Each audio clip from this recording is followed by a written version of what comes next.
जय शिवराय. सध्या कोकणात ज्या परप्रांतीयांची वाढती लोकसंख्या आहे ती येणारे कोकणातल्या लोकांना एक धोक्याची घंटा आहे. कारण कोकणात आता स्थानिकांपेक्षा परप्रांतीय गावोगावी जास्त दिसायला लागलेले आहेत.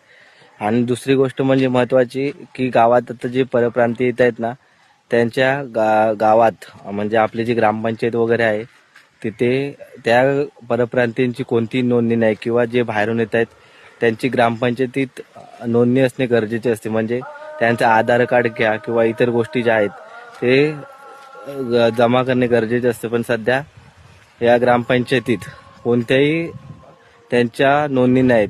याचा परिणाम असा होणार आहे की एकाच दिवशी जर काही कोकणात किंवा गावात जर घटना घडली तर जे बाहेरून जे परप्रांतीय येत आहेत ना त्यांची आपल्याकडे काहीच नोंद नसणार. हे एखादी सराईत गुन्हेगार असतात, त्यांनी जर एखादा गुन्हा केला तर ते गुन्हे करतील आणि त्यांच्या राज्यात निघून जातील.